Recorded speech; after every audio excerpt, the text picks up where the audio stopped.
Hi, it's Zoe, and welcome back to the show. My question for you this week is this the end of DEI? Let's find out.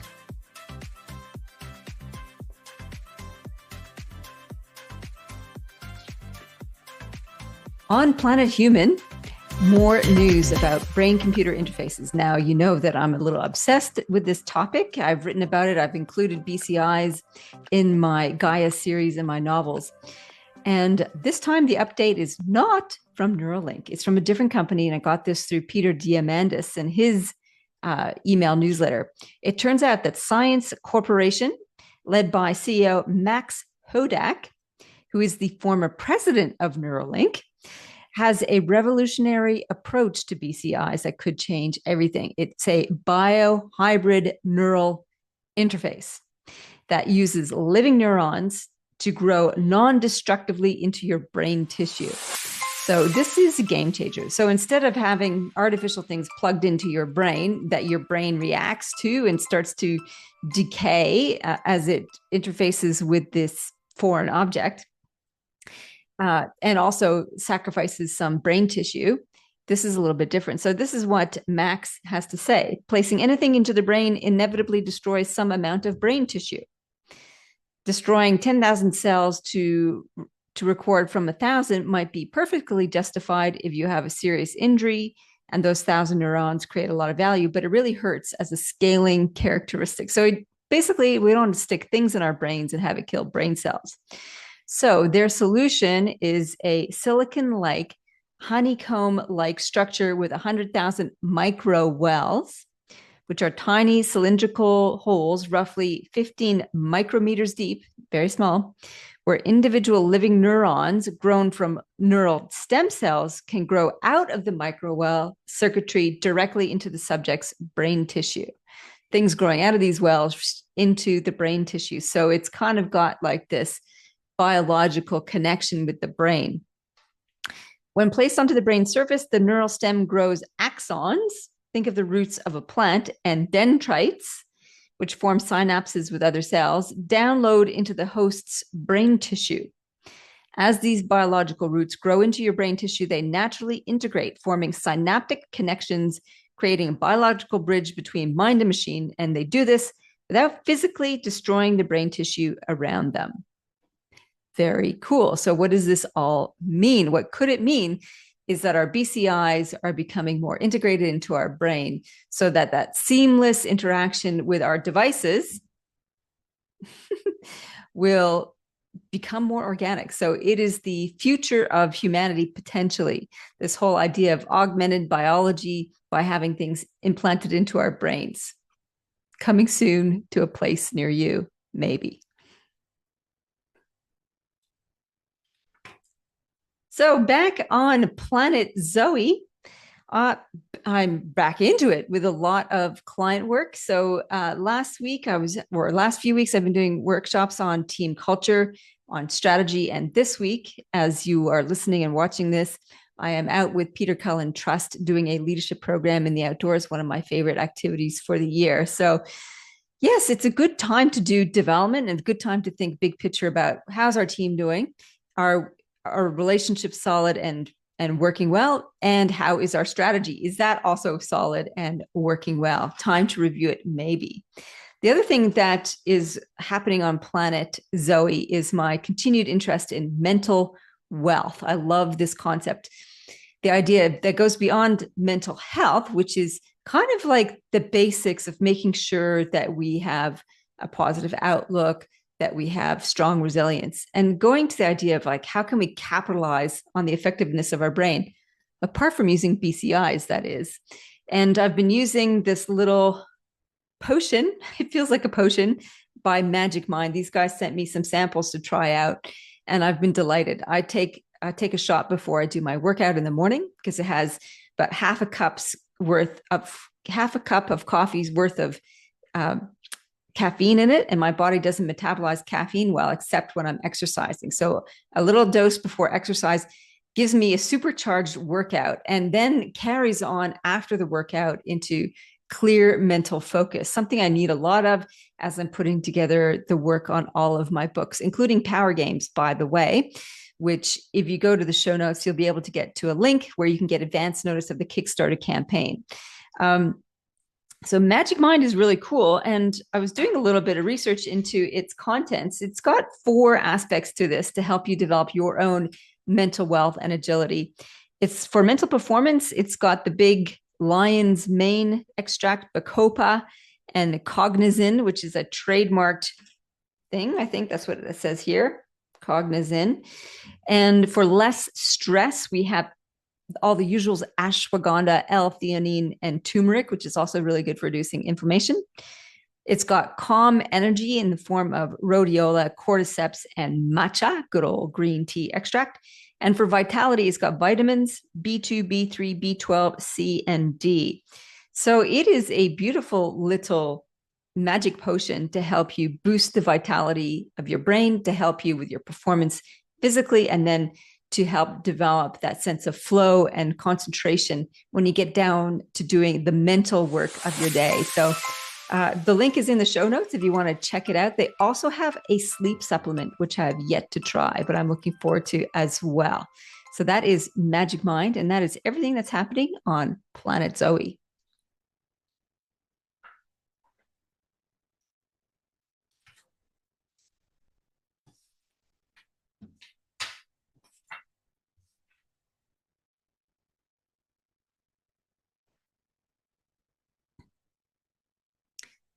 So what's happening with these issues around DEI?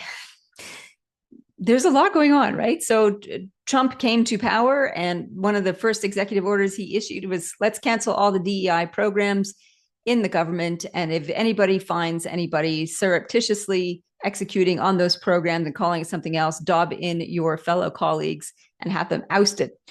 Wow. So that came as a big surprise, such a big backlash to a set of programs and principles that have been mainstay in organizations for some time now. What gives around that? So I started doing a bit of a deep dive around that. And it's interesting, some companies have followed suit and ditched their DEI policies, and some have not. So kudos to Costco, who's asked their shareholders, said, should we ditch DEI policies and procedures? And they said, overwhelmingly, no, keep them. So what's all the pushback about, and what is DEI all about? DEI stands for diversity, equity, and inclusion, and it gives rise to the premise that not everybody has a chance to compete equitably in the workplace. So what can we do to help fix that? So what's the pushback around that, right? So if some people don't get to participate fairly, why is that a problem? A lot of it is around perception and possibly around implementation of these particular strategies. Some of the pushback is seeing DEI approaches as tokenism. So let's put the fill in the blank minority into this role to make sure that we have a diverse bunch of people at the table. And some companies are potentially doing that as opposed to really digging down and doing systems change work, which is the real solution that DEI is hoping to address. And we'll get to that shortly. It's a little bit like, for some people who are pushing back against it, it may be a little bit like greenwashing. It's like, oh, everybody's doing it and it's part of our social license, so we should prove that we have all sorts of M&Ms at the table in terms of diversity. And it's about jumping on a bandwagon as opposed to really being values-based in your diversity and equity and inclusion solutions. Some people feel like they have been passed over because of these particular processes, usually those who are white or male or both. Because why? Those people who are white and male have traditionally, or for a long standing, have a lot of power. It's part of our cultural biases that we see white men as more professional, more intelligent, more able. And DEI has sought to shake that up a little bit and say white men are not the only people who are capable in the workplace. And there's been a lot of look with DEI research into how systems generate this bias towards white men in particular. This brings me to a lot of rabbit hole-y stuff when I was researching around this. such as critical race theory. So one of the books I went to look up on diversity and inclusion and on what books to recommend. And here's a book I do not recommend, but came up as on the browser. It's called Diversity Delusion by Heather McDonald. And the subject line, or the subtitle, I should say, is How Race and Gender Pandering Corrupt the University and Academic and Undermine Our Culture. So this kind of had my mouth go, my jaw dropped a little bit. I went, okay, what is this all about? And what made my jaw drop was the idea that there is race and gender pandering. The fact that's in the subject line or the subtitle of the book is interesting. It's got a very strong bent towards we are pandering to race and gender ideologies. The fact that it thinks it's undermining the culture is also interesting, to say the least. This led me to other books around critical race theory and the objections to critical race theory being taught in schools. Now, what is critical race theory? Critical race theory is the idea that racism, sexism is all embedded into our broader systems to create an inequitable system that keeps some people down and elevates others, i.e. elevates white people and men in particular, and keeps everybody else out of the picture. A lot of people object to that, and they place the whole idea of meritocracy at the top of the tree as an alternative to DEI. What is meritocracy? Only that the best person suited to the job should get the job. That's it in a nutshell, really, is that you've got to work hard to earn it, and that there is not systemic racism or discrimination in the workplace. It's that only those who work hard should be promoted. Only those who are perfectly competent to the job should get the job. Now, and of course, President Trump has used that recently to blame DEI hires on systemic failures, such as in California, the fact that California was not able to respond effectively in his mind to the fires because they had a DEI hire, as in a lesbian woman at the top of the chain in the emergency services response team. Therefore, they were incompetent. And also blame on policies for recent aeronautical accidents over Washington. Those people were obviously DEI hires, so incompetent people are being promoted. So this is a criticism of DEI policies and processes, is that incompetent people are being put into jobs where other competent people should have been. Therefore, we need a meritocracy. Only the best person and most capable and most competent person for the job should get the job. So lots to say around that. The first thing is DEI does not seek to promote people who are incompetent and not able to do the job. That's not what the policies and processes should be about. DEI policies and procedures are about picking apart those systems, the bigger picture systems that create inequity, and trying to level the playing field. So this whole idea that incompetent people are being promoted is hogwash. Maybe it's true in some cases, though that is not the purpose behind it. And the other things have shown that DEI policies have actually improved things for most people. Example, changing application processes to strip identifiers out of the applications to reduce cognitive bias against or for applicants by having numbers and taking out gender or race or names, etc., and just having a look at what people's accomplishments are is one way to help level the playing field by taking systemic bias out of it. The other thing that DEI principles and processes and programs have been helpful for is actually highlighting the fact that there are cognitive biases at play. And that bit of self-awareness has been instrumental in increasing connection and collaboration and compassion between people. And I see that as a good thing. And something also very basic that has also been helpful from a different angle is changing meeting processes as an example. So not just the extroverted, confident people get a say at the table. You might change your meeting processes. So have the subject for discussion listed, give everybody 5 minutes to come up with dot points around their thoughts, and then go around the table to share those thoughts. So changing how we run meetings is a way of making sure we get access to all the perspectives around the table. So not just the loudest and the brashest get heard, which is often the case in different meetings. So those are some examples of things that have changed for the better in terms of getting more perspectives on the table. And as you know, perspective is power. More brains equals more magic. So it makes sense to have DEI policies and processes in place because we can have more magic with more brains. So meritocracy failings. Here's an example of where meritocracy doesn't really fit the bill. When I was in the US, I went to one of my niece's swim meets.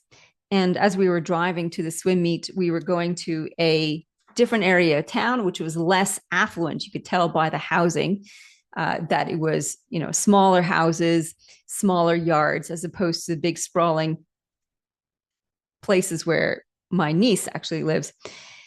And they were talking about the school that they were going to compete at, which was hosting the meet. And they said, oh, they're just not a very competitive school. So this will be good practice for us. I'm like, okay, what makes them non-competitive? So as we walked in there, it became really evident that the lack of competitiveness was lack of resources.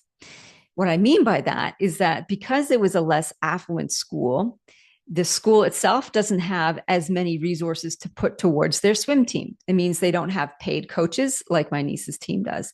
They don't have a lot of teaching aids to help with the processes. They probably don't have as much extracurricular training programs for their kids, and nor could the parents of those kids potentially afford to the time to take their kids to those extracurricular activities or to fund them. A lot of these meets are at other schools that require overnight stays. This is a lot to put on families that have lesser income. So this is an example of why lack of competitiveness is there. It's not because those kids are less able. It's because they have less opportunity. Why do they have less opportunity? Because systemically, they don't have enough time or money to support them in their swimming ambitions. Now, replace swimming ambitions with any other academic or career orientation, and you have an indicator of how systemic discrimination can start to become embedded. Then you start to associate people from that area as being less capable and less competent. Not because they are, it's because they haven't had access to the resources and opportunities as other kids might have. This is called financial disadvantage.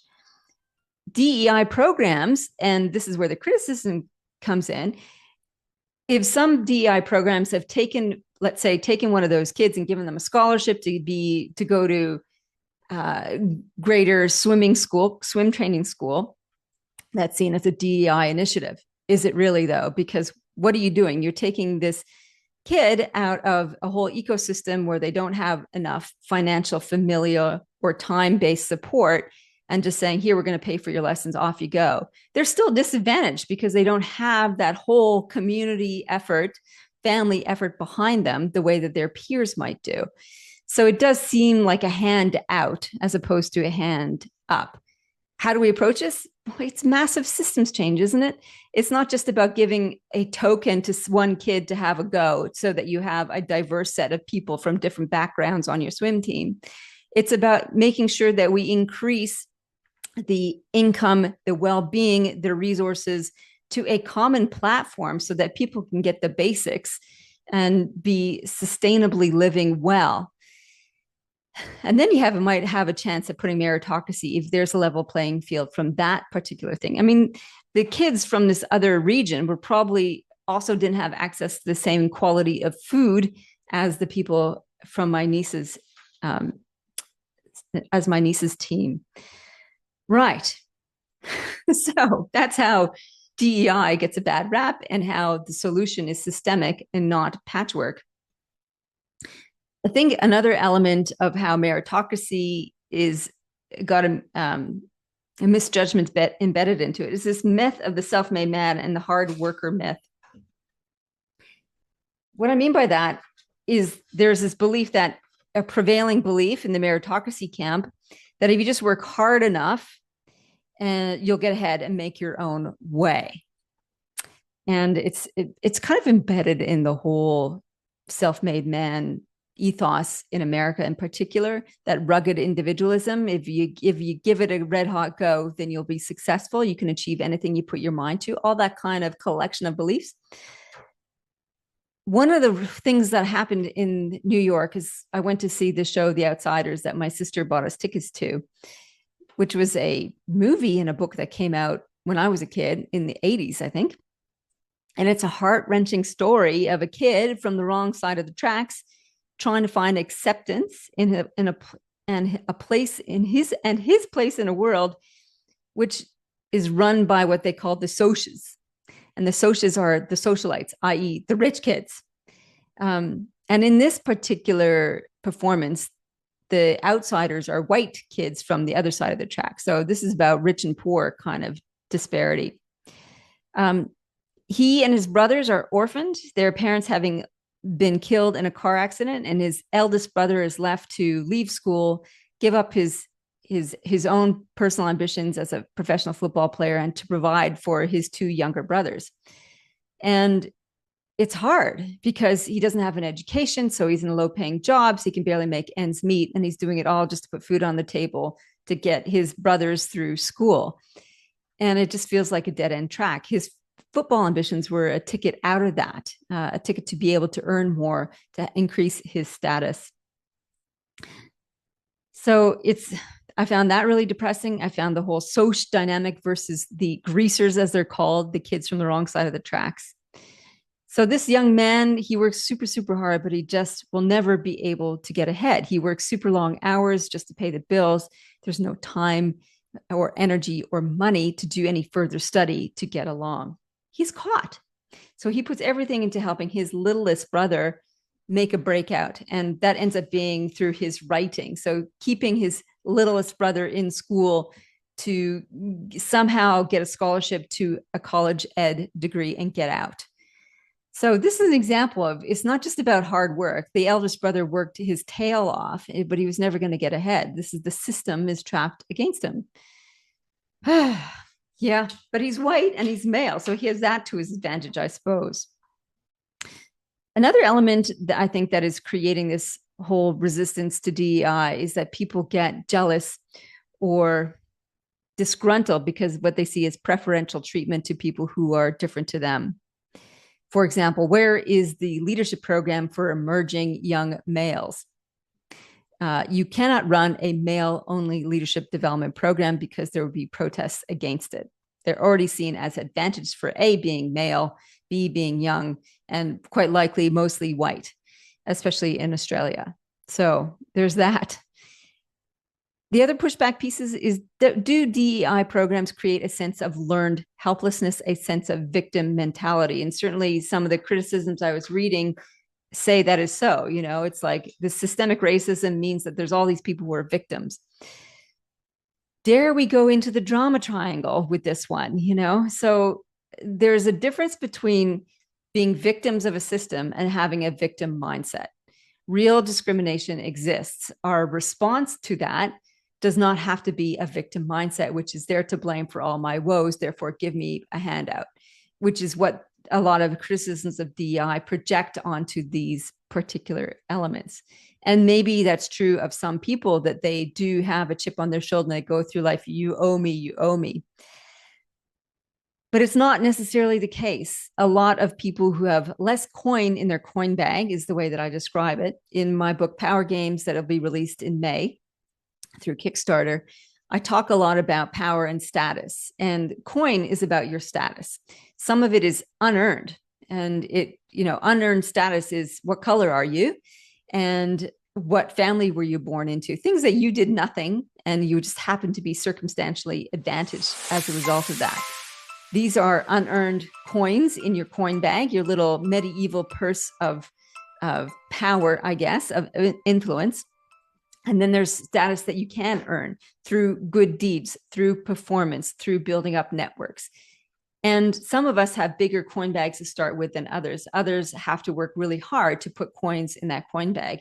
DEI programs are about helping to put more coins in the coin bags of those who started off with fewer coins. Okay, so where are we going with all this? Is DEI, is it doomed? No, I think it needs a refurbishment. It needs to acknowledge the concerns of those who feel like they're being left out and left behind as a result of DEI campaigns. We need to make sure that any DEI programs and services are doing systemic approaches to solutions, are not doing race and gender pandering. Oh my God, that just made me so mad reading that. Meaning we're not defaulting to, oh my God, because they're an intersectional woman, meaning they've got a whole bunch of different differences to the norm that creates these intersectionalities and therefore disadvantage, that we need to treat them with kid gloves. We want to avoid that sort of thing. And we want to create more robust conversations about disadvantage, advantage, and level the playing field. To that end, that takes us to read to lead. My recommendation to help you make sense of DEI and some of the excesses of it and the criticisms of it, as well as the potential of it, is this book, What's Our Problem by Tim Urban. It is Tim Urban of the Wait But Why blog fame. I actually love this book. I've recommended it a number of times over the last couple of years. The subtitle is A Self-Help Book for Societies. And in it, he does a very balanced critique of some of the excesses of this mean green meme, if you like. Now, I've talked about mean green memes for a while. So this DEI is one of the flagship principles and ethos of the green stage of leadership maturity, according to Spiral Dynamics and other leadership maturity frameworks. This idea that we live in a complex world and that there are very different ways of experiencing being human, and that the standard definition of, just as an example, man and woman doesn't actually encapsulate the range of experiences that many people have. So, harking back to one of the other litanies and edicts from President Trump, which banned the use of gender and reduced it to male and female, is very simple and simplifying, and does not take into account the broad spectrum of human experiences, nor indeed the biological subtleties of male versus female. It is not just XX and XY chromosomes that make male and female. There's a whole bunch of things that come into play around that. And not everybody's experience is XX, XY, black and white, and so on. So back to Tim Urban's book, What's Our Problem? It looks at the excesses of the green meme. And the green meme is all about saying everybody has diverse experiences. All those experiences are valuable. Fantastic. The judgmental, mean part about that is if you say different to that, you are racist and bigoted. And I think a lot of pushback against DEI programs come from that reaction to that judgmentalism, and well, part of it, not all of it, I should say. And we need to be careful of that. We need to look at our fellow colleagues, those who believe in meritocracy and those who believe in DEI approaches, and say, how can we get the best of both of those things? Because both of those things have really solid principles that are helpful to all of us behind them. It's not one or the other. It's probably a blend of both. So let's get behind that. And Tim Urban does a really great job of showcasing the excesses of it and what we can do differently. And I'm all for that.